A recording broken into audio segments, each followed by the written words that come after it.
You are now listening to Out of the Blank.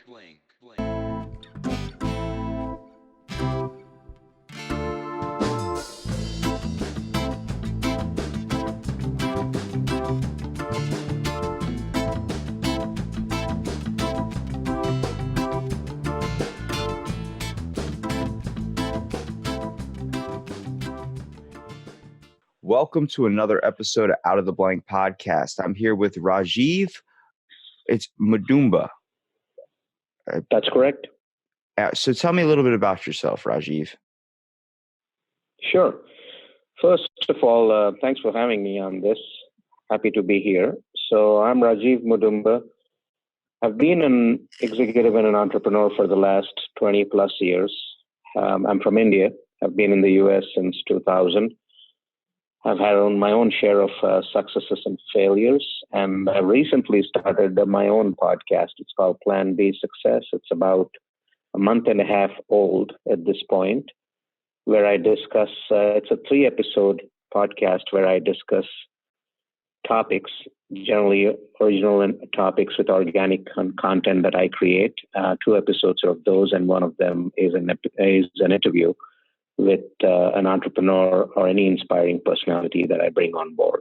So that's something that I've been doing. Other than that, I've published a book recently about 2 months ago, which is a collection of quotes that I have collected over the last 5 to 6 years, basically from my own experiences. So it was one way of immortalizing my experiences, and it turned into a pretty large piece of work, about 650 plus quotes that I just put together in the form of a book. So that's about me. How did you get into the process of being an entrepreneur? For me, it actually began very early when I was in my teens. I've always been intrigued with businessmen and businesses and such. So there was a point in time during my childhood. There's this festival in India. It's called Diwali. It's the Festival of Lights, where you end up burning a lot of crackers. So I had friends who actually made crackers in their backyard, and I used to help them out. And one of them used to put up a store, and I would be there 2 weeks before the festival in the store helping him out. And every year we pretty much sold out everything. We pretty much emptied the store before we went out and enjoyed the festival by ourselves. And that was a pretty exciting experience, just being in the store and selling crackers to different people. And that's where the first aspect of sales came about. Here's my dumb question. What kind of crackers were you selling? Were you selling the Ritz, or were you selling like the square kind? Which one? Oh, no, the firecrackers, basically. So, you mean the fireworks? The July 4th stuff. Yeah. Oh, you were saying crackers. I'm sitting here thinking you're talking about like the Ritz crackers I used in my chicken noodle soup or something. Oh, I was about to say that firecracker you did not want to put in the chicken noodle soup. Yeah. So you were selling fireworks. Fireworks, yeah. They're called fireworks here. They used to be called, or they're still called firecrackers back there. So, yeah, that's what we used to do. And that was my first introduction with sales. And I really enjoyed it. Then I went on to do an MBA in India. And then right out of school, actually in my second year MBA, I worked with a Canadian-based company that had come over to India, and that was in direct sales, basically selling all kinds of toys, kitchenware, consumer durables door to door. So I learned the process with them. I went door to door for about a year and a half. And that was probably the foundation for my entire career. It was not easy. It was tough, but I enjoyed it thoroughly, ended up building a team, then ended up opening one of my own locations and then continuing the tradition. So basically it was like a franchisee office that you would get. You could pick a location and build it from there. I did that with them for a while. Then eventually I started thinking about, okay, if I can do it with them. Initially it was all imported goods, so it felt great. But then very soon they started sourcing stuff in India locally. And once they started doing that, then I was like, okay, I could do this myself. And then I separated from them and I started my own company. I struggled initially, but went on to build 12 locations, 300 odd employees that were going door to door. Did really well. And that was a time when technology came into India. So, I was from one of those generations where I got out of school before technology really hit. And I had to learn technology. The best way was to get into a technology business. Well, at least in my eyes, you just missing the cusp of technology when you were a kid was probably the best thing for you, because if you had a device like we do now, like kids have today, you probably wouldn't have aspired to be the business guy you turned out to be today. I mean, a lot of that, like, especially being in the marketing industry, you have to have a type of drive to be able to sell a product, but at the same time be able to market it correctly. And what techniques, I would say, have you found that can help you be the marketer you really became today and the entrepreneur you have been today? Because you can be aggressive in the way that you style things, the way you try and sell stuff. You can kind of shove it in their face and make them kind of convince them to get it. Like the car salesman. It's like, this car's it's $299, 100,000 right now, but guess what? We're gonna knock it down $1 just for you. And the guy's like, I'll take it. Like, you know what I mean? Or right. You could do a type of passive type of form where you're just like, hey, man, if you want it, it's there. And then that might get some people too. But it seems like the more when it comes to the marketing line, they're more trying to shovel it in your face and kind of attack you a little bit more aggressively. Those are the ones that seem to prosper in the business field. What seemed to have worked for me basically goes back to what I learned out in the field. But you're right. Definitely that sense of urgency that you're going to miss out, that definitely works as in sales. We see that every single day. But, in the face is not what I like. As a customer, I wouldn't like that. And I'm sure others are out there that won't like it either. But what I stuck with and what I still continue to stick with is something called the law of averages, which is if you go and knock 100 doors, if you go and talk to about 100 people, about 30% will buy, but you just have to have the patience to keep doing what you're doing until you get there. So it's not that, you start talking to people and the first 30 are going to buy. You might not get your first 30 until you're at the end of your 100, like that. So give or take, about 30% will always buy. All you got to do is persevere, keep going on and on and on. And you got to limit how much time you're doing your selling. So you go there. For me, it was basically a 2 to 3 minute gig. When you're selling consumer durables, toys, and gifts, you give them the fear of loss. Obviously it's limited quantity. You don't buy now. If you don't buy now, it's gone. There's a new product in the market 2 days from now. And then, it's also about, it might cost X amount in the stores. We're giving it a discounted right here at your door. But at the same time, it's basically going through the steps of saying, here's a deal, take it or leave it, and give the customer time to react. And once they've reacted, positive or negative, you move on. You don't just keep convincing the same person. So a lot of times when it comes to aggressive tactics, they try and hit on the aspect that a lot of people are more likely to be pushed over.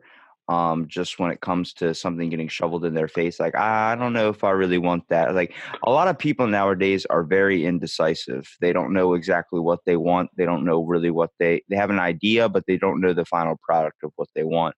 And that gives the salesman an advantage, because then you can kind of convince them like, well, this is good for that. And they're like, well, I only came in for toilet paper. Well, this works just like toilet paper. It's very versatile. And then like next thing you know, you come home and you're like, I just bought a dog. I don't understand how this is anything like toilet paper. And you end up feeling like you got tricked a little bit. And that's only from the aspect of people are more likely just to buy, just to not deal with the problem anymore, just to be like, okay. Let's just get this out of the way. What are you selling? All right, here's $50.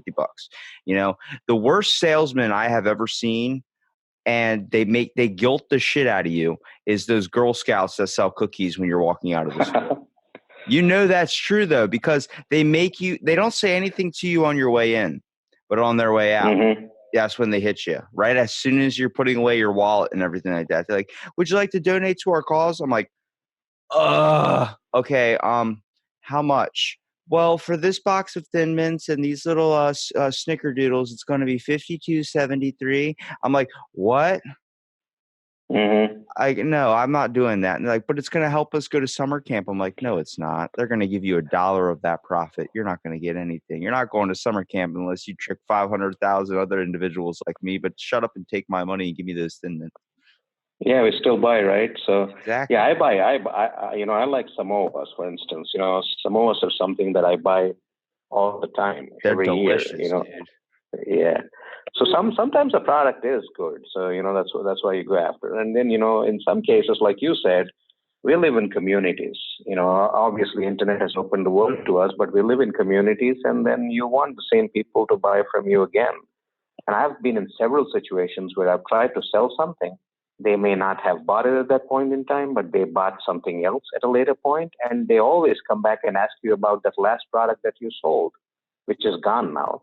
So a lot of time, it's also relations. I think today, especially in today's time, there's a lot of emphasis on relationship building. The more you build, the less you have to sell. Yeah, well, when you're dealing in the field of marketing, I think the best way is be able to connect with people. Like sensing a real, what's really good about a salesperson is their voice, their vocalization, able to communicate with their words. Not be able to force you, make you kind of feel like you have to buy, like a Jehovah's Witness trying to sell a bunch of Bibles onto your doorstep. But the whole aspect, like they could sit there and talk to you.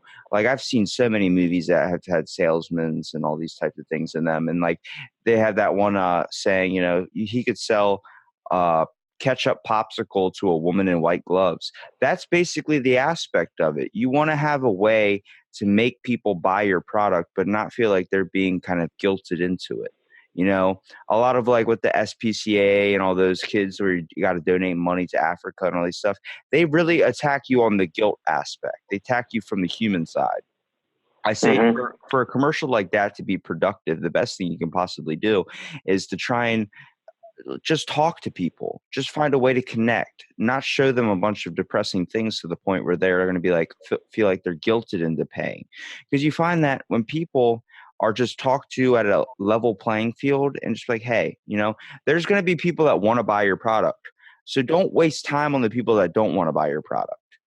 So the best way is you want to have a target audience. Am I correct? Absolutely.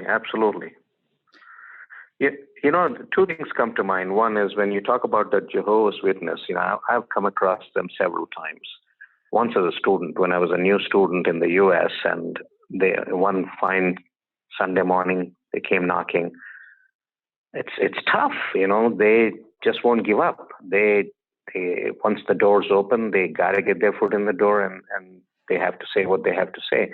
I've been in those situations, and then I've been in situations where I've had these people show up, and then we get into a discussion about, spirituality in general, the Hinduism, for instance, or Buddhism, and then Christianity. And some of them welcome that. Some of them love the dialogue, love the discussion, and at a later point in time, you end up exchanging your books, whatever they have to give you, the Bible versus if you have something to give them.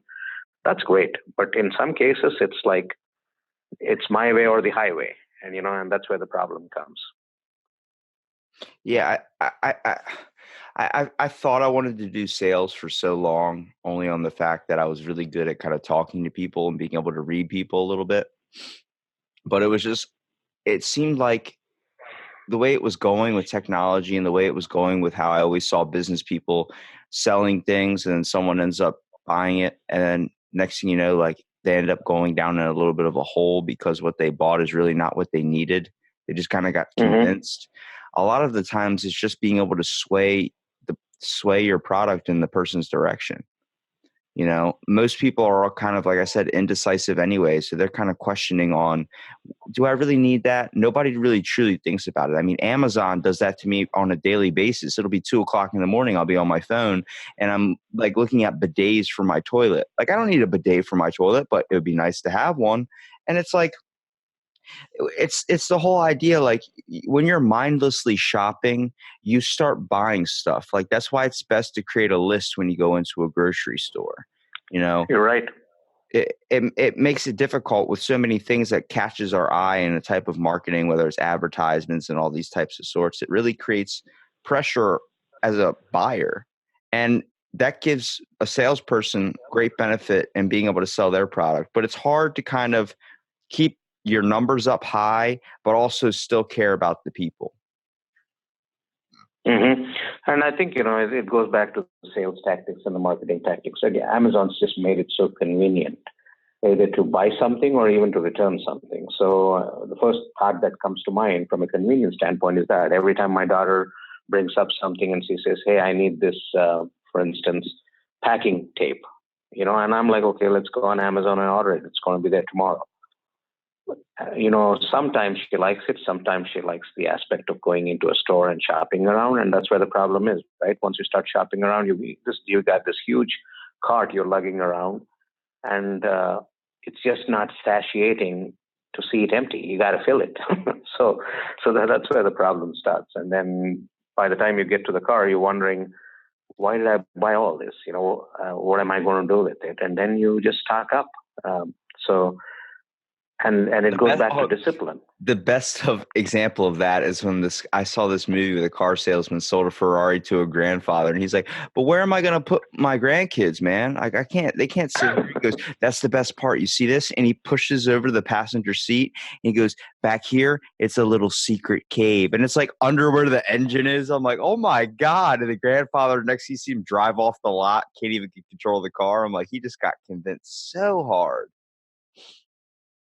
But how much pressure as a salesperson did you feel like you faced when it came to at least higher ups kind of wanting you to have numbers?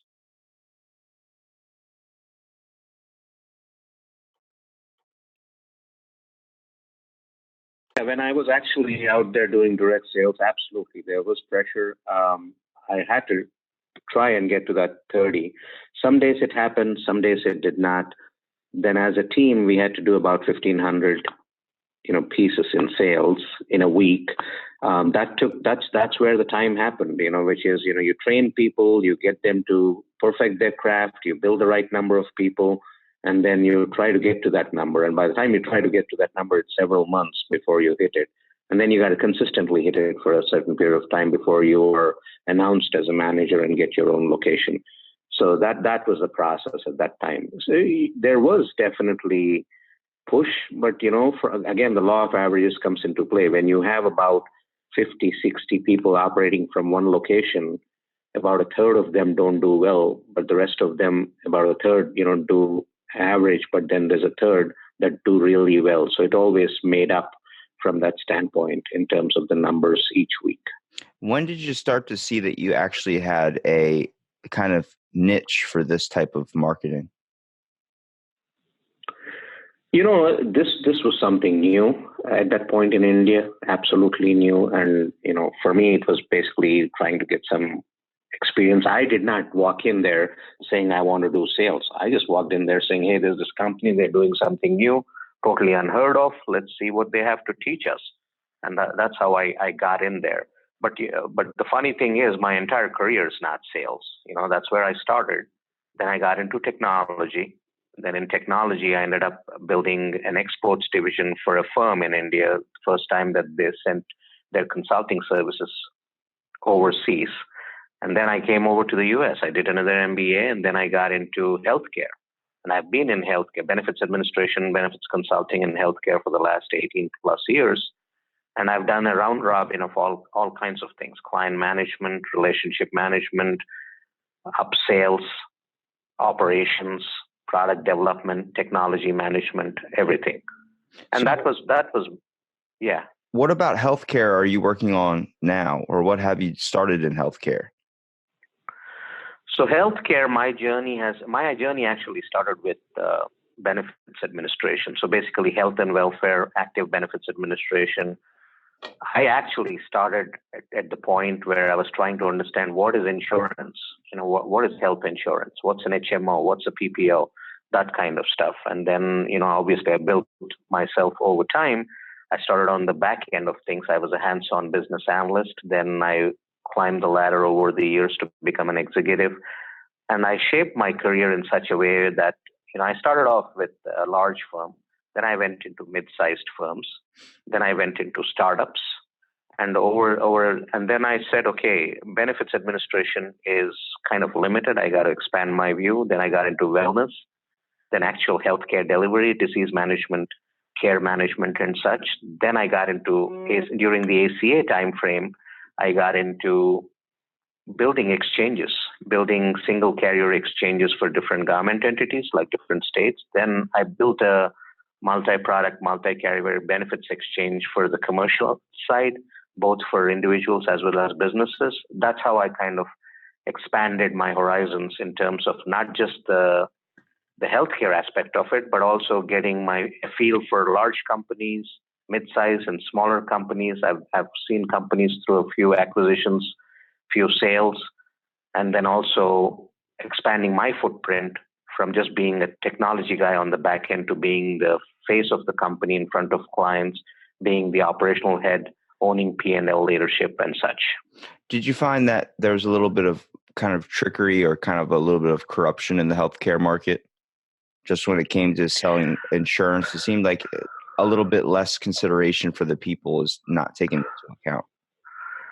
Yeah, when you look at insurance, right? Look at any insurance for that matter, auto, home, or health for that matter, right? Most of these insurances are nice to have and good to have from a security standpoint, but you don't want to use them. That's how these insurances are built. Have them, but as far as possible, don't use them. That's the part. And when you look at healthcare specifically, we started with the HMOs where everything was paid for, and you were like, okay, great, nothing out of pocket. I pay my premium. I'm good to go. And when I actually see this, I on the West we are at a point where we are. It's like a circle. I look at what's happening on the East. When I say East, I'm talking about India and the countries there. I look at healthcare there. I look at healthcare here, and whatever's happened here is getting started there. Whatever happened there is getting started here. And what I mean by that is here during the HMO phase, you never felt a pinch because it was not money out of pocket. All you had to do was pay the premiums and you go into the doctor's office. You never cared about what did they bill, how much does the service cost. Nobody asked. Then as the premium started rising, then all these other plans came about saying, hey, you as the holder of this insurance are going to bear part of the cost when it comes to co-insurance, co-pays, deductibles, all of this stuff. And when that started pinching, that's when people started asking the question, okay, how much does this service really cost? How much does this cost in this community versus that community, this state versus that state? And now we are at a point where we are saying, okay, we need to be more transparent about all these different costs so that as a educated consumer, you can make choices as to where you want to go and get your services. Now, when you look at the East, it's totally different. They're in the HMO phase right now. They're like, hey, I've got this insurance. I can go to the doctor any number of times. I don't care about how much it's costing. Somebody else is taking care of it.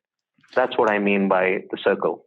I talk to so many doctors, pharmacists, all these different types of people in different states and different countries, and they always bring up the same fact that it seems like the medical industry is a little bit lost its initial intentions when it comes to caring for the people. It seems like they're now more trying to just put a Band-Aid over a problem that needs to be worked on more than just a Band-Aid. It's difficult when it comes to healthcare, when it comes to any type of insurance, because you want to hope to God you never have to use it, but you want that safety net there. It is definitely a big benefit having medical insurance, having these types of things for see, nobody wants to pay for it because they don't ever think they're going to use it. And then when it happens and they're in dire need, they end up getting screwed over with the bill. But the problem is a lot of what goes into selling those types of insurance, at least in the modern day today, it's a lot of kind of corruption. There's not really a whole lot of care when it comes to the whole healthcare industry. It might have care in the name, but it's definitely not careful. It does a lot of things when it comes to just trying to get as much money as possible, because they look at it like you're just another person out of the billions that are living here, which makes it very, very hard for someone to market like yourself to be able to kind of sell off insurance. Especially people are kind of looking at you like, I know we need it, but at the same time, I don't have a lot of money to go out for the best insurance. I can get the side insurance. Right. And there's several things to it, right? Several things contributing to it. It's kind of just grown so much as a business. It's considered a business. And to your point, you're absolutely right. We're all about sick care. It's about caring for the sick. It's not really well care. We're not looking at making people well and keeping them well. Because if they keep well, who's going to fall sick, and how's that wheel going to turn? That's one issue. The second thing is, when you look at other countries, you look at other countries with single health plans or different kinds of setups than the U.S. You look at Europe, for instance. Or Canada, for instance, or France. Although we might say that, hey, they've got this socialistic approach to healthcare. There's a lot of wait. If you have a situation, you got to wait. Here, you can walk into any doctor's office. That's the most common point that I hear when somebody wants to debate healthcare in these other countries. But then you have doctors in England who are paid handsomely, but not atrociously. Here, you look at doctors here in the U.S., majority of it goes in paying doctors and hospital systems. And then this whole medical malpractice insurance stuff, how they got to keep themselves covered in case something goes wrong. A bulk of it is administrative cost. A bulk of our cost is around paying the people that service healthcare.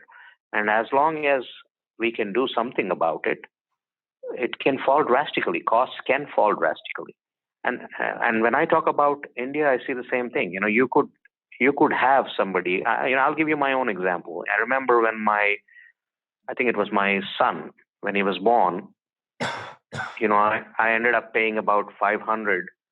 I think in whatever that upfront payment I paid the doctor or the hospital, and I didn't have to pay anything. But I looked at the actual bill. It was a 26 grand bill.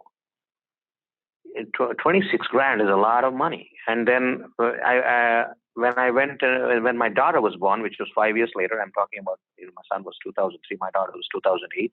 And at that time, it was a PPO that I had, and I didn't have the best of PPOs. So as a result, I absolutely paid more attention to the bill. Again, it was a large bill. It was to a similar kind of a tune. But then I actually sat there. How many people are going to do that? I understand healthcare, I'll do that. But how many people are going to do that? I sat there, I went line item by line item. I questioned every line item. And then I got them to bring it down to about 13 grand. And once they brought it down to 13 grand, then my insurance applied on it. And then, obviously the amount was a little lower that I paid. But just sitting with the hospital folks and working line item by line item, got it down to 13 grand. One of the things was, when they move the mom from, the preparation room to the operation theater, then they have this other room where they have a computer where the nurse sits and does some documentation. So she has the patient beside her before they move the patient into their actual own room. And every time any of these rooms is touched, there's a payment. The clock starts ticking. It's a by minute kind of a payment. And one of my questions to the hospital was that, if the nurse had to go and type something, why didn't she take the patient from the operating theater straight to her recuperating room instead of having her right next to her in that room? And why is there a charge for that? I contested that, and they took it away. When I started contesting, they were probably freaking out, man. They were probably like, "This guy knows some stuff. Like, we can't just," they expected you probably just to pay it as soon as they gave you the bill. Yeah. See, I questioned everything, and even today, for instance, I look at when I need to take any of my kids to a doctor, I look at which office are they calling me. If that office is within a hospital building, I'm not walking in, because you know what? They double charge you. The doctor has one charge, and then the hospital has another charge because their office is located in that building. I've seen this multiple times.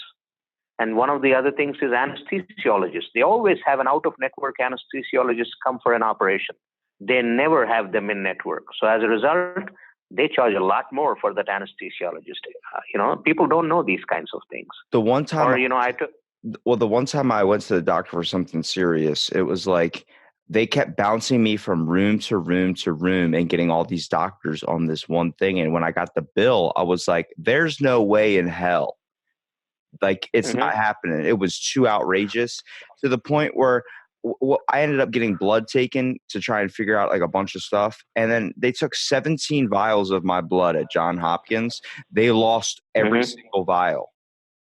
Every single one. You took it 17. How do you lose 17 vials? So then I got a letter in the mail from a lawyer telling me that I could sue for mispractice. I was like, what?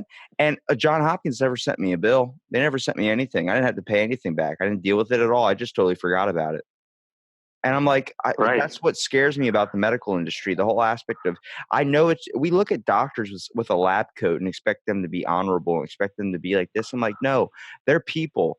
That guy could be like that, but he's also a person that has intentions, has a drive for what he's doing. He's here for money. You know what I mean? You got to remember that. And a lot of people don't keep that in their mind. They think he's a doctor. He's going to do his job. No, he's just here to get paid sometimes.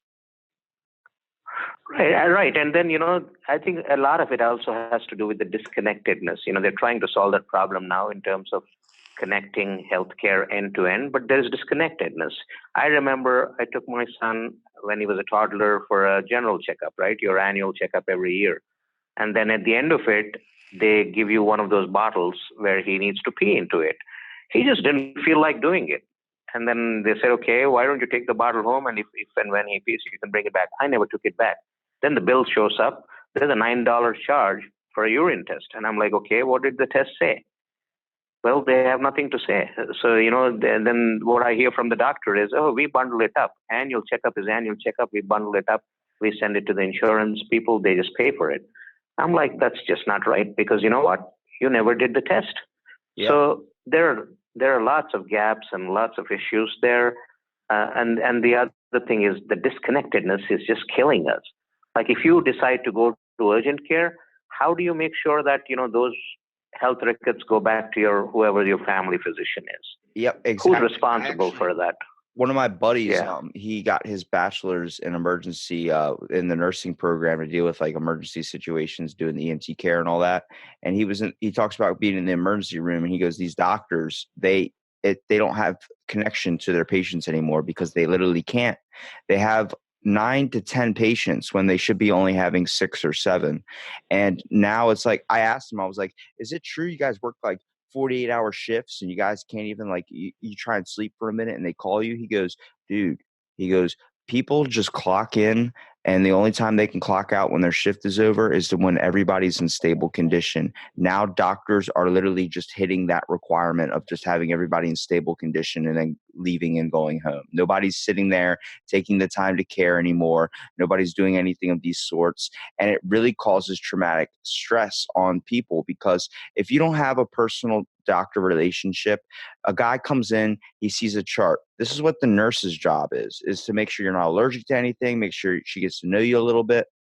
And then the doctor just comes in and goes, all right, you're not allergic to anything? Okay, I'm going to give you this. Next thing you know, like a question wasn't asked, and boom, that person has an allergic reaction to something medical, and then they're in a coma. And the next thing you know, that leads from one thing to another. There's a big connection, not only in the world with people today where we have to start talking to one another, but the fact that doctors need to have the biggest connection to people at all. You need to sit down and talk to them. You need to sit down. There needs to be that conversation for at least an hour of just trying to understand, like, hey, where are you from? Okay, what do you do? What's your family like? Get this stuff going. They're not your therapist, but they have a tremendous amount of pressure put on top of their heads that they can't make that a requirement. They can't do that. They can't even live up to those requirements. It makes it impossible for them. I got that. So, today there's a lot of impetus on technology and how technology can play a role in bringing the providers, the doctors and such, and the consumers, the patients together. Nowadays we call them consumers, right? So consumers of healthcare, just like anybody else. And there's this member-centric approach. There's tons of technology that's getting built around it. All of that is great. But honestly, I feel that there's got to be more done, to your point, around empathy and around treating people like people and not just another number, around providing them the services more by listening to them, but not just by administration of services. Most of the times when I go to a doctor, I feel like I'm the one who's talking about the symptoms. I'm the one who's trying to deduce what the situation is, and I'm the one who's also trying to give them hints about what kind of what do they need to do in order to get me on the path of wellness, which is sad. But with the amount of influx of information that's thrown at us, people are getting smarter about their own health. But then that empathy factor, the factor of treating people like actual people, that'll go a long way with or without technology. Technology can help just because there's so many people to be taken care of. And there are things, telehealth, for instance. Telehealth has been doing tremendously over the last 3 to 5 years now. And I think it's a boon because, it just impacts the reach of the providers as far as they can go.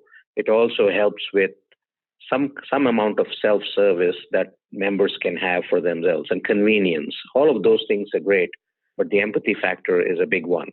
And there's nothing else. There's no technology to displace that. Yeah, and it's something that people are losing nowadays. It seems like people are holding less empathy for one another. That's why I at first even started my podcast. Was I started to realize everybody's becoming so disconnected. Kind of scared me a little bit. And if you had any advice for people out there that are trying to at least navigate something as dangerous as the healthcare industry, what would you say to them? Just be more educated and try and do a little bit of research themselves and understand the whole rules of healthcare first before you go into it? Yeah, I think education definitely helps a lot. It's a complex field. It's not that easy to understand. I get that. Having been in the field for so long, there are things that I spend a lot of time on just understanding myself too, right? But for a common person, this is one field where we leave, for more or less, we leave our life in the hands of medical personnel, doctors. We totally trust them, which is great, and that's how it should be. But to self-educate, to understand, to learn, not just about diseases or symptoms and those kinds of things, but also how does healthcare really operate? Like how many people out there understand what's a co-insurance versus a copay versus a deductible? Those are important things to understand. Just because you signed up for a health insurance and you pay a premium to forget about everything else, I think it just doesn't help. You need to understand what you're signing up for. If, God forbid, you're hit by something big, how does that impact your finances? How does that impact the plan that you're on? Did you choose the right plan when you had the chance? All of those things are pretty important because, the health aspect is one thing, but it can be financially devastating for people if at all they're in a situation where they need to really amp up how much healthcare they're consuming. It's not even financially detriment to yourself. It's literally physically and emotionally just exhausting. You got to learn all these processes and all these rules. And there's so many loopholes and all these types of things you have to try and navigate. It makes it hard just to be able to make sure that if you get into an accident, you're going to be okay. Someone's going to help you. Right. And then, in today's times, especially with so much of social media and the amount of influx of information we have, so all of this is one thing, but then we also need to be choosy about what kind of information are we consuming on the internet, right? Today, if you had some symptoms, you could Google it up and it'll give you some information about what you're down with or what kind of medication you should take. Doesn't mean that you should just go with it, but it's good to be educated. It's good to understand what those symptoms are and what does it feel like so that you can have an intelligent conversation with your doctor. At the same time, we need to be able to, there's a lot of awakening and awareness around, health and the kind of diets that you should have, exercise. And all of those things are important and people need to take them seriously in order to care for their own health. Who likes being in a hospital or doctor? We all want to avoid that as far as possible in life.